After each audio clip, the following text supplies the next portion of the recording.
दोस्तों, शिक्षा का जो मंदिर होता है वो एक ऐसी जगह होती है जहाँ पर बच्चे के या छात्र के जाने के बाद माँ बाप बिल्कुल बेफिक्र हो जाते हैं, क्योंकि यहाँ पर बच्चा न केवल सुरक्षित रहता है बल्कि ज्ञान भी अर्जित करता है। लेकिन आज की जो घटना मैं आपको सुनाने जा रहा हूँ वो इस शिक्षा के मंदिर में एक लड़की के साथ ऐसी घटना होती है जिससे इंसानियत भी शर्मसार हो उठती है। दोस्तों, आज की जो सच्ची घटना मैं आपको बताने जा रहा हूँ ये सच्ची घटना है बिहार के अररिया जिले की। अररिया जिले का एक थाना है महल गांव। इसी क्षेत्र का एक गांव है जहां पर एक स्कूल है। उस स्कूल में 8वीं तक पढ़ाई जाती है। 29 जून के सुबह 10 बजे के आसपास यहाँ के प्रिंसिपल रोशन गांव के एक व्यक्ति को फोन करते हैं और वो कहते हैं कि अनु को स्कूल भेज दो, उसके लिए छात्रवृत्ति और राशन आया है, वो आकर ले जाएगी। अमूमन प्रिंसिपल साहब फोन करते ही थे क्योंकि वो फोन ज्यादातर और बच्चे को भी करते थे।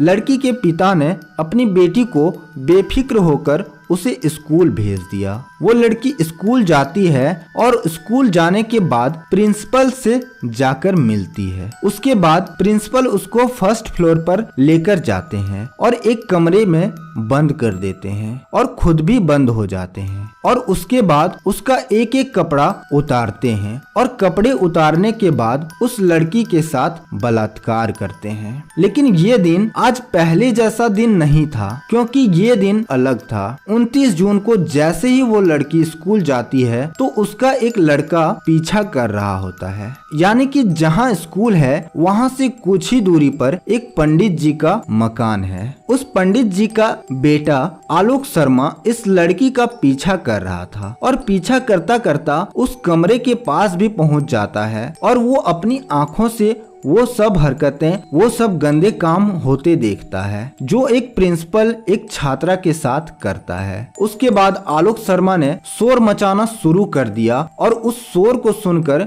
गांव के लोग वहां इकट्ठा हो गए। धीरे धीरे करके वहां पर सभी लोग आ गए और प्रिंसिपल की उस करतूत को देखकर थू थू करने लगे। लेकिन यह बात थू थू तक सीमित नहीं थी। उसके बाद गांव में एक पंचायत बिठाई जाती है और पंचायत होने पर कुछ फैसले लिए जाते हैं। लेकिन इस पहली पंचायत में कोई भी फैसला नहीं लिया गया। 2 दिन बाद फिर पंचायत होती है और उसके बाद फिर पंचायत होती है। तो लगातार 4 या 5 बार पंचायत होती है और जुलाई का पहला सप्ताह भी आ जाता है। ये बात तो पहले इस गांव में थी और इसके बाद ये खबर धीरे धीरे आग की तरह फैलने लगी। मामला महल गांव थाने तक पहुंच गया और महल गांव थाने के जो इंचार्ज हैं वो गांव में पहुंचे और उन्होंने उस बच्ची को अपने कब्जे में ले लिया और कब्जे में लेने के बाद सरपंच के द्वारा उस लड़की के पिता ने आरोपी प्रिंसिपल के खिलाफ मुकदमा दर्ज कराया। उसके बाद जो होना था उसकी गांव के किसी व्यक्ति ने कल्पना तक नहीं की थी। जैसे ही लड़की को मेडिकल जांच के लिए भेजा गया तो मालूम हुआ कि वो लड़की लगभग 2 महीने की प्रेग्नेंट है। अब 2 महीने की प्रेग्नेंट ये सुनकर सभी के रोंगटे खड़े हो गए। 14 साल की लड़की जो 8वीं क्लास में पढ़ती है और वो 2 महीने की प्रेग्नेंट है, तो इससे पता चलता है कि उस लड़की के साथ पहली बार ऐसा नहीं हुआ बल्कि पहले भी कई बार ऐसा हो चुका था। पुलिस ने उस बच्ची को बहला फुसलाकर अपने पास बिठाया और पूछा कि बेटा आखिर तुम्हारे साथ क्या हुआ था। तब बच्ची ने अपनी आप बीती बताई।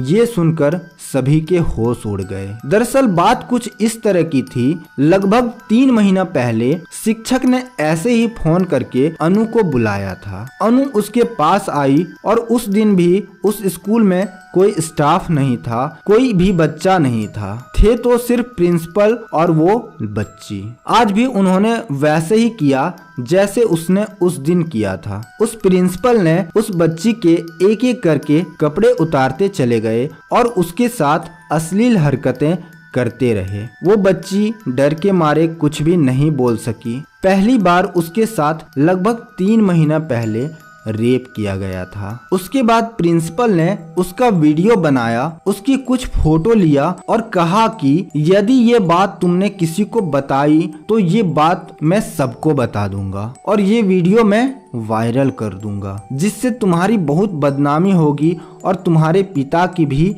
बदनामी हो जाएगी। वो बच्ची इतनी समझदार नहीं थी, लेकिन उसने डर की वजह से ये बात अपनी घर पे नहीं बताई और फिर लगभग 3 महीने से आए दिन उसे किसी न किसी बहाने से उस बच्ची को बुलाया जाता था और उसके साथ रेप किया जाता था। वो बच्ची सब कुछ सहन करती चली गई। फिलहाल उस आरोपी प्रिंसिपल के विरुद्ध संबंधित धाराओं पर मुकदमा दर्ज किया गया। वहां के पुलिस कहते हैं कि आरोपी को किसी भी हालत में बख्शा नहीं जाएगा और उसे कड़ी सजा मिलेगी। उस प्रिंसिपल को क्या सजा मिलनी चाहिए आप कमेंट बॉक्स में जरूर बताएं और ऐसे ही सच्ची घटनाओं के लिए इस चैनल को सब्सक्राइब जरूर कर लें। मिलते हैं और नई कहानी के साथ, तब तक के लिए जय हिंद जय भारत।